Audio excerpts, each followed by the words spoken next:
Hello and welcome. My name is Anne-Marie Buzatu and I'm a Senior Advisor to ICT4Peace. I'm happy to launch today the first in a series on the work of ICT4Peace through conversations with members of its team and with its partners. To that end, I'm happy to be joined today by Ambassador Paul Meyer. Ambassador Paul Meyer is a Fellow in International Security and an Adjunct Professor of International Studies at Simon Fraser University in British Columbia. Previous to this, he served for 35 years in the Canadian Foreign Service, where he held multiple high-level diplomatic posts all over the world. Throughout his career, Meyer has sought to promote international security by means of creative diplomacy. He currently teaches a course entitled Inside Diplomacy, A Practitioner's Perspective at Simon Fraser University School for International Studies. He's also engaged in research and writing on the issues of nuclear nonproliferation and disarmament, outer space security, and cybersecurity.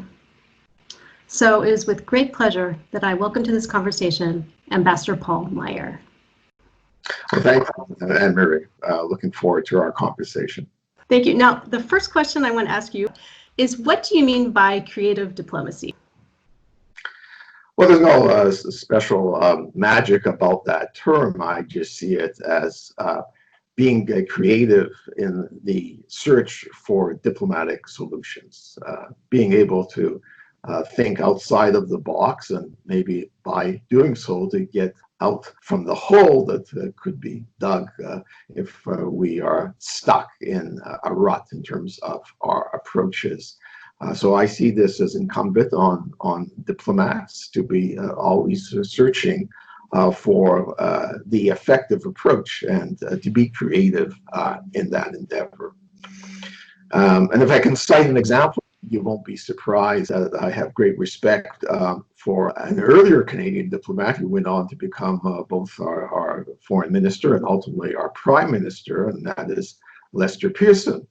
And he, in tandem with UN Secretary General Doug Hammarskjöld, essentially can claim, I think, paternity for UN peacekeeping, the whole concept. You can search in vain in the UN Charter for a reference to peacekeeping, but Pearson and Hammarskjöld, in searching for a peaceful resolution of the Suez Canal crisis of 1956-57, initiated the UN Emergency Force, essentially the first UN peacekeeping mission. So in my mind, that an excellent example of creative diplomacy at work. It's really interesting. I also appreciate these kind of pragmatic, out-of-the-box approaches to try to solve problems. Sometimes, especially when it comes to things like new technologies, we need to look at things a little bit differently. So I would ask you to share a little bit more about your background and how you came to work with ICT4Peace. Well, as you know, though, I was a career Canadian diplomat, and my last diplomatic posting was in Geneva, where you are ensconced, and as an ambassador and permanent representative to the Office of the United Nations and Conference on Disarmament. And it occurred during a period, I was there from 2003 to 2007, when the first World Summit on the Information Society was being held in both its Geneva and Tunis stages. And though it was my deputy at the mission who was in charge of that, I kept an eye on the developments, because it was evident to me that the internet was a powerful new tool for communication, and it would have all sorts of implications for global society going forward. I probably first crossed Daniel Stuffucker's path in those days, but I can't pin it down to a specific meeting. But when I returned to Ottawa, my last assignment at headquarters was as the Director General of the Bureau of Security and Intelligence. And in that round, it was again quite striking to me how cyber and cybersecurity was emerging as a major issue. At that time, I think, unfortunately, heavily compartmentalized, that there was a sense that, this was something that only the IT techies were concerned about. And this was, I think, unfortunate. Because maybe of my background, previous experience, I was intrigued by how international system, how the international organizations accommodate new technologies. And that was already sort of underway in Geneva with the ITU and its interest in this field.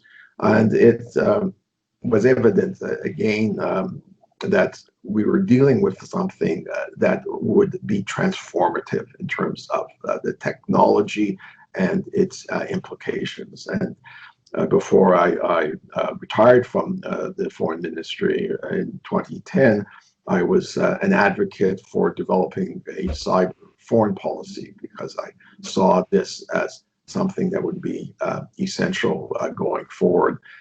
It wasn't the problematique, if you will, that cybersecurity represented could not be resolved exclusively through domestic steps, that there was clear international dimension to this.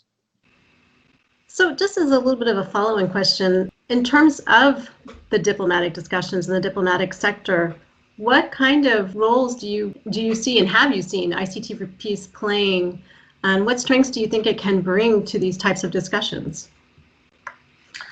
Well, the whole realm of the internet and cyberspace is one where, of course, the vast majority of users and indeed owners of infrastructure are in the private sector or civil society.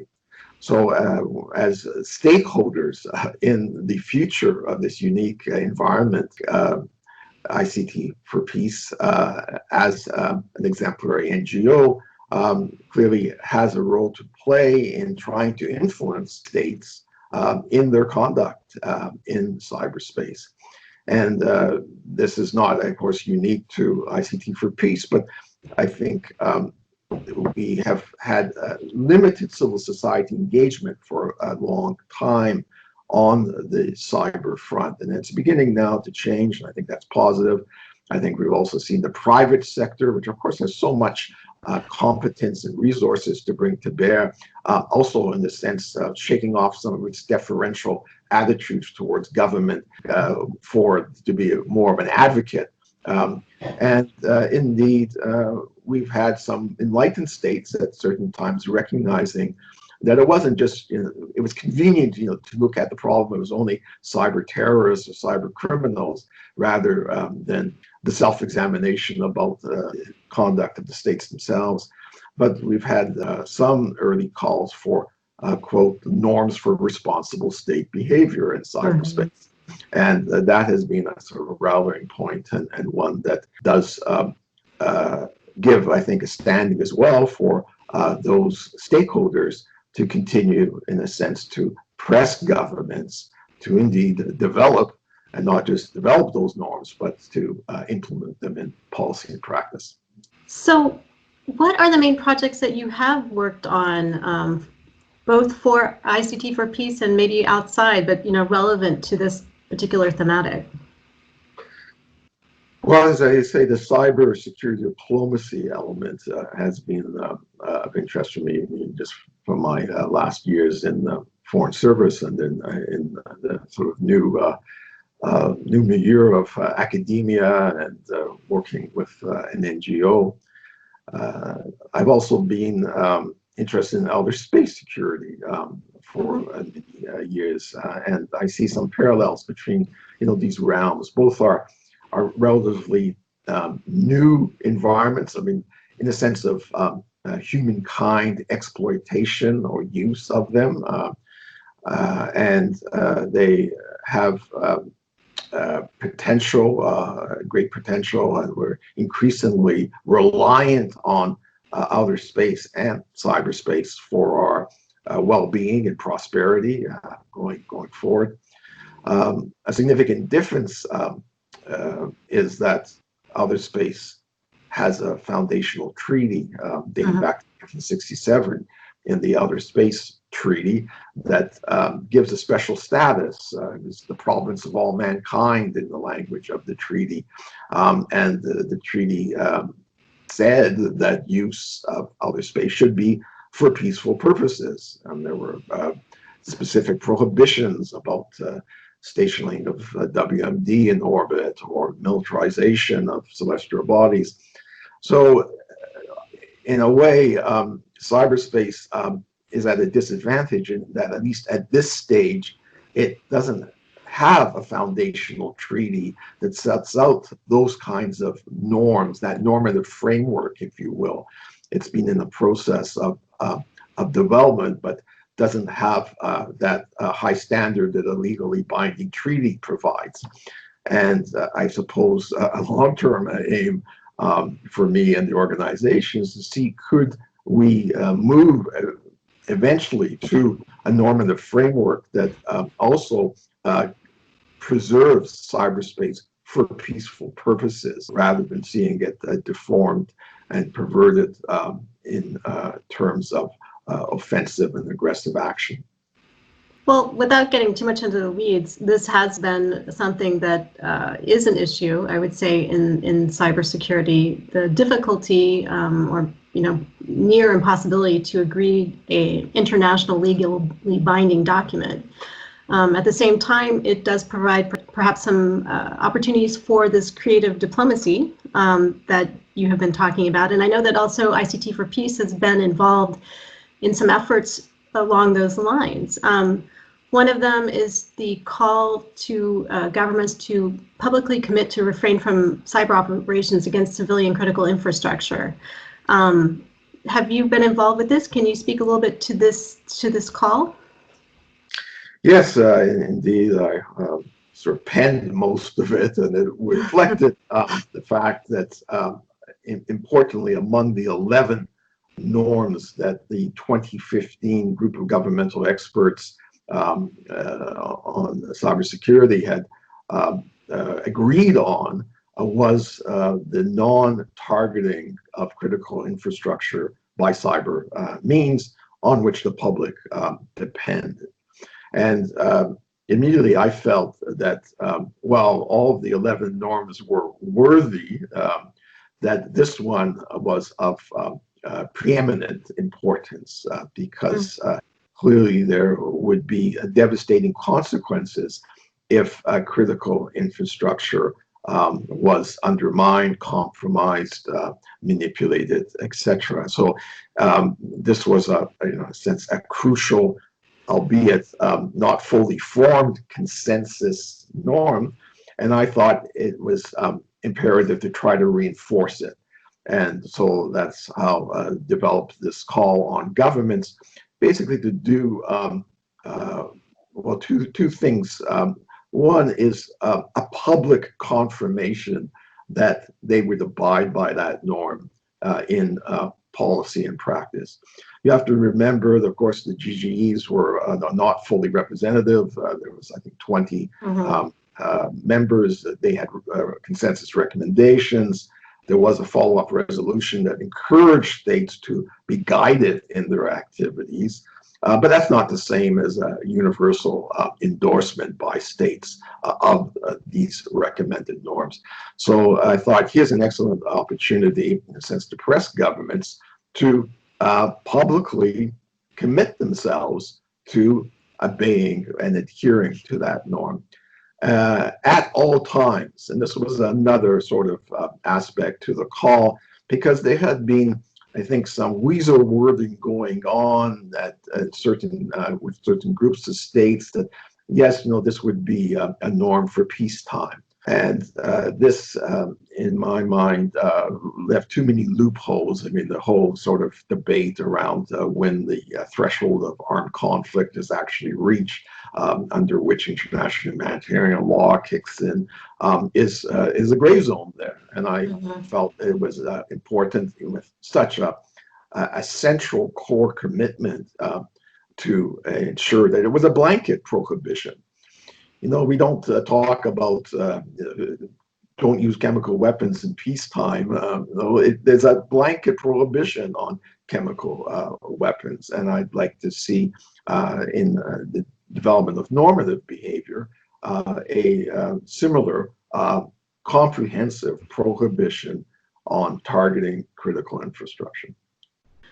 And I really want to get a little bit more into the UN group of governmental experts. But before we go there, I also want to talk a little bit about this call to governments to use multilateral peer review mechanisms to enable peaceful settlements around cyber disputes. I think this is a really interesting, again, idea, another example of this kind of creative diplomacy. And I'd just like to ask you where the genesis for that idea came from, how you kind of see that. Well, it takes me back basically to Geneva in 2006, when I had the honor of being part of the effort to develop the institution and modalities for the Human Rights Council, which was a creation that had been agreed upon at the 2005 UN summit. And one of the elements of that, which Canada had been a champion of, along with other like-minded states, was the Universal Periodic Review Mechanism, which was a peer review mechanism that recognized that states are most comfortable when they're being reviewed by their peers, i.e. Other states, and that it allowed for universal accountability, because whether or not you were a party to the major international human rights conventions, all UN member states were obligated to subject themselves to the UPR. So it also was a mechanism that allowed for input from non-governmental sources in the sort of compilation of dossiers that would be made available through the process of the UPR. And there were elements that were behind closed doors, but there were also the conclusions were in a publicly accessible context of a session of the council. So I was inspired in thinking about how can we incentivize states. You can't force states to do things, but you can incentivize them to undertake a process of reviewing mutually and comprehensively their record of implementing the norms that they have signed up to. And so I saw a real need for that in this relatively new area of norms of responsible state behavior, but that it would be a crucial complement and a way of ensuring that the global society at large was not just left with a lot of states paying lip service to certain norms, and yet we have no capacity to hold those states to account for their actual practices and conduct in cyberspace. So I think it is, in all immodesty, an example of some creative diplomacy, drawing from very, prior sources. And frankly, in multilateral diplomacy, it's often a good idea if you can base your new proposal on existing structures from elsewhere in the broad UN system. And so I see it as the kind of tool that I hope will eventually be recognized by all stakeholders, but particularly the states themselves, as a useful complement to any effort to flesh out the normative framework to govern state behavior. And just as a follow-up, can you say generally how states have reacted to these types of proposals? Has there been some uptake on it? Or, I know these are long processes, so it's not something that's going to happen overnight, but just a little bit your view on how that could be going forward. Well, it's a challenge, frankly. I've had a commentary on the ICT4Peace site very recently when I looked at the input in the open-ended working group context by states. And having looked at, I think, about 45 national submissions, I only found one that used the term accountability. So it is a concept that, to put it mildly, states are sort of reticent about embracing. though I think eventually most will acknowledge that you can't just leave it at the level of affirmation. That eventually you need means of comparing what the states say they're prepared to do and with their actual conduct. So it's an incremental process. I mean, there were proposals in the Open Internet Working Group for, let's say, regular reporting of national positions and views according to a certain template. This, I think, is a good proposal. It is a basis, but you might say, what do you, in a sense, build on this? What is the utility of having such a compendium? Well, it can incentivize states through peer pressure to contribute their input to that. And ideally, if you get enough states participating, you have some basis of comparison between policies and practices. But clearly, at a further stage, you use that data as an objective or empirical basis for some kind of accountability exercise, some sort of, well, you said you were to do this, but here's some evidence that you did Y instead. Why have you done this? It has to be done, I say, in a cooperative fashion. But I think, as we've seen in the human rights context and in others, I mean, peer review mechanisms operate in the economic and international commercial realms and climate change, environmental areas as well. That they have been, in a sense, a tried and true technique or tactic to encourage states, in a sense, to live up to their expressed commitments. I actually want to ask you about the challenges that you think are the ones that are the biggest for governments today. What are they having to grapple with in the ICT space? Well, I would have to say the continued trend of militarization of cyberspace is one of concern. States may be perpetrating some of this, but of course the implications affect all stakeholders. I'm concerned with the growth in states trumpeting their offensive cyber operation capabilities. And I think there is a risk that other stakeholders, be they private sector, civil society groups, or just netizens, are in danger of becoming, so much collateral damage if this becomes this sense of the right to project cyber power outside your own borders becomes routine. And we've had already, warnings from the ICRC that by talking about the application of international humanitarian law at times of conflict, that this in no way should be seen as encouraging or legitimizing the militarization of cyberspace or the engagement in cyber war. So this is a true problem.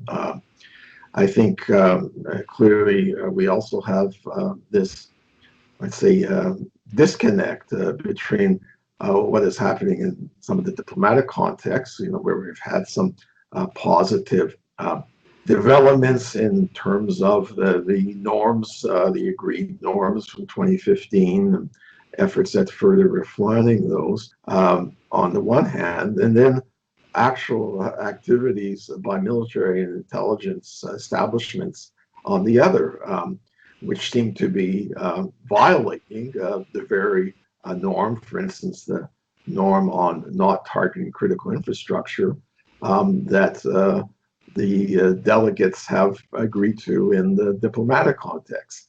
I think that's a very troubling disconnect, some might say bordering on state hypocrisy, And we have to find ways of closing that gap. And again, accountability mechanisms have a key role to play here.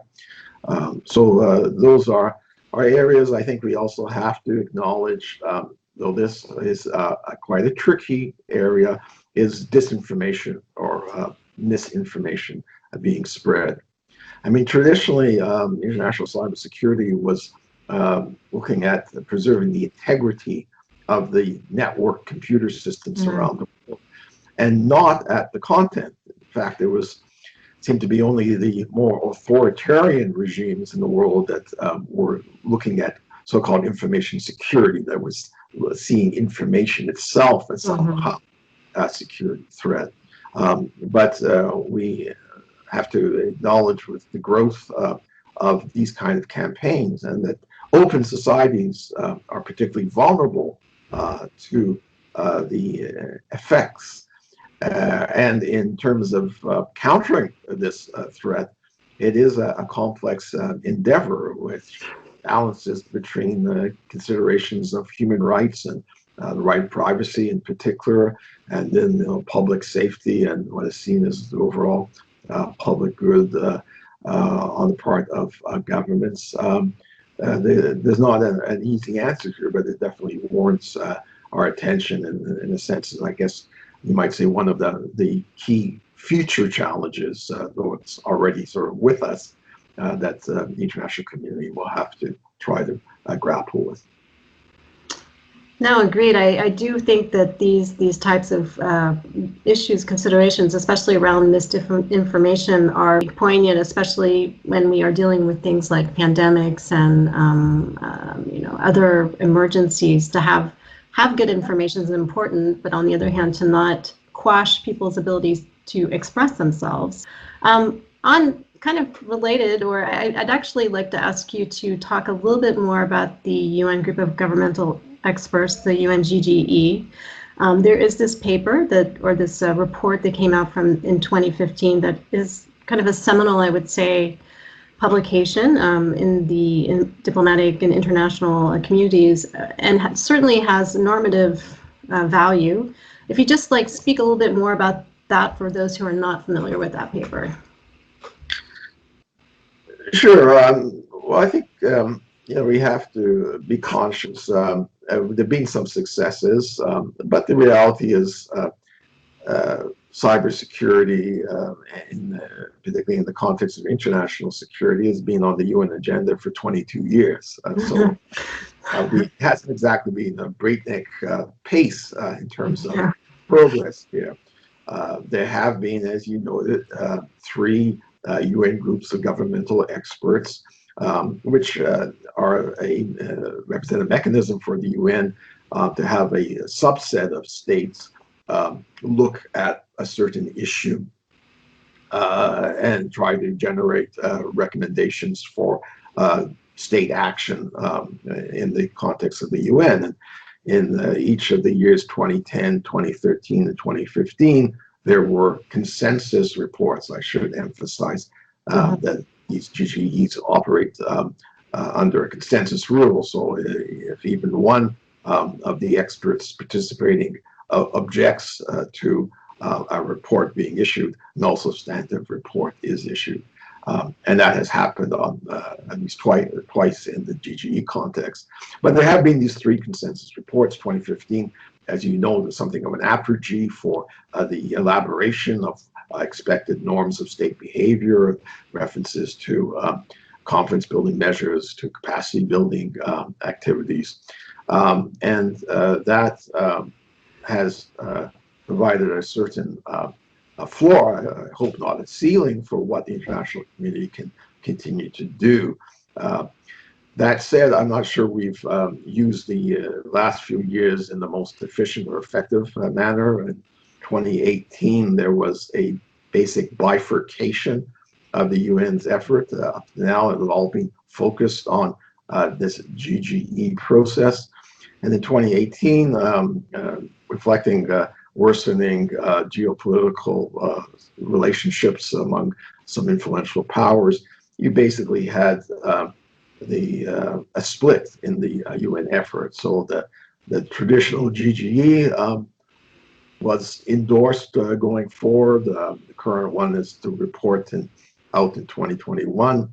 And then you had a new creation, the Open Working Group, with an earlier deadline of the summer of 2020. And both basically had the same mandate. So there were questions about strains on policy coherence and the limited resources of the UN.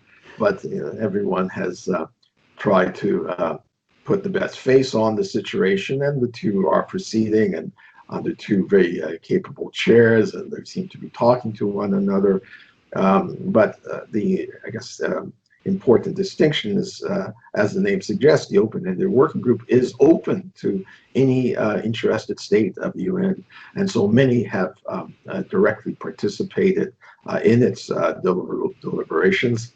It also had, under the chair's leadership, set up a dedicated meeting, which was held in early December of last year, for non-governmental stakeholders, essentially civil society and private sector firms. I was present at that event, and it led to quite a rich discussion and good also involvement by the states themselves. Not always the case when the floor is taken by civil society reps and the like, but it was in this case, and there was a good summary of that consideration. But the question is, where is the outcome ultimately for the open-ended working group? The chair has just circulated a kind of revised pre-draft report, is the term being used. Because the OEWG is working again on a consensus principle, whatever emerges is going to have to reflect compromises regarding content and language. My personal sort of review of the most recent iteration is that it's clearly being carefully crafted to try to achieve that sort of universal acceptance, but perhaps unfortunately at the price of a pretty low bar of ambition. I also felt the accountability theme is largely absent. There's literally only one use of the term throughout the 80 or plus paragraphs of the report. And the follow-up, which is an area, the institutional follow-up is, I think, the one that really cries out for further development at this stage. You may recall that the GGE's processes have recommended a regular institutional dialogue under UN auspices. But the question is, what does that mean in practice? And ICT4Peace has said, I think perhaps the time has come to actually formalize an intergovernmental forum under UN auspices that would be devoted to the many facets of international cyber activities. Of course, touch on many dimensions of the UN's core principles, security, human rights, and development. So that would be a more substantive, I think, outcome. And I think there may even be arguments that it's sort of in parallel with the sort of evolution of what happened with the Outer Space Treaty and the Committee on the Peaceful Uses of Outer Space and the establishment of a UN Office of Outer Space to support that committee. That something akin to that is due now in the cyber realm, given the just gigantic and growing importance of this technology for all of global society. So those are lacunae, if I could say, in the report. One hopes over time that they can be filled. But unfortunately, the world can't await all these developments if it's not going to, in a sense, suffer from abuses of cyber actions, irresponsible state behavior rather than responsible state behavior. So I also believe that there's a certain urgency now in reinforcing that normative framework, making it harder for would-be defectors to deviate from it. And that means, in turn, providing a solid institutional foundation and support for this emerging normative agreement. Well, I think one of the things that's happening right now is with the current pandemic, this is actually throwing into sharp relief a lot of the deficits online as well as in a lot of other areas. But I'm just wondering, what impact do you think this current pandemic will have on these issues? Well, I mean, the pandemic reminds us of the fact that we live in a globalized world, and the interdependencies are extensive. You know, what happens in one part of the globe invariably is going to affect us in another. I think it also has, and of course, the internet is the quintessential universal technology as well. So it has that sort of, it's also a reminder that we live in a globalized world. Mm-hmm. But in my sort of optimistic phase, you know, I see this as also providing an impetus for international cooperation. I mean, it's been pretty striking how particularly the medical science community and connected private sector entities are collaborating at the new levels of intensity over the development of treatments and vaccines for the COVID-19. And they say, in an optimistic stream, I'd like to think that maybe this experience will impart an impetus for similar international cooperation in the effort to preserve this unique environment of cyberspace for peaceful purposes, rather than seeing it sort of descend into just another domain of warfighting, as some wish to characterize it. Well, thank you for that. I have one last question I'd like to pose to you, and this is a future-looking question. What do you see are the broader issues on the ICT horizon? You've touched on some of them, but if you could just maybe do this as a last few words. Yes, I think I would reiterate what I said about what I see as a very unfortunate upsurge in the militarization of cyberspace. If we can do something to curb or slow down that trend, if not immediately reverse it, I think that's a challenge before us. As we discussed a little earlier, the whole threat of misinformation and disinformation as a disruptive force in particularly democratic societies is something that continue to have to address, and perhaps we'll have some creative solutions come up over time there.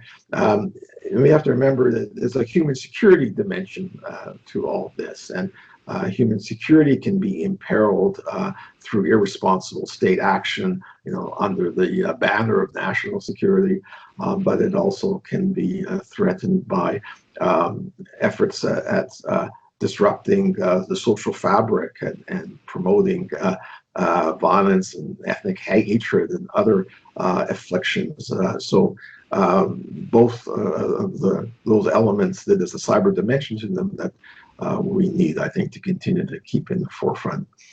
And just one other that we haven't mentioned that I think it would be helpful, and again, maybe a natural area for collaboration between civil society and the private sector, is artificial intelligence, which I think is a classic dual-use technology that can both be applied to, in a sense, exacerbate some of the threats from offensive cyber operations, but they can also be used to ameliorate our defenses and our resiliency against malicious cyber activity. So that's a sort of future theme that we will have to develop and try to apply to the better angels of our nature aspect of our cyber activity. Well, I think it's safe to say, and certainly what we've discussed today, that ICT new technologies are going to continue to influence our societies, our both, at local, national, and international levels. And so to the extent that we can actually discuss and find some creative diplomacy and responses to some of these challenges, it's something absolutely we need to continue working on. So I thank you so much for your work on this. And again, thank you so much for being with me and us today. It was my pleasure, Anne-Marie, and look forward to collaborating with you in ICT4Peace's further efforts. Excellent. Thank you. And so that concludes this interview. Many thanks to Ambassador Paul Meyer. You'll find below in the notes references to documents and reports that were discussed during the interview. And as mentioned at the beginning, this is the first in the series. So stay tuned for more interesting interviews with the people of ICT4Peace and the work that they are working on. So until next time, take care and stay safe.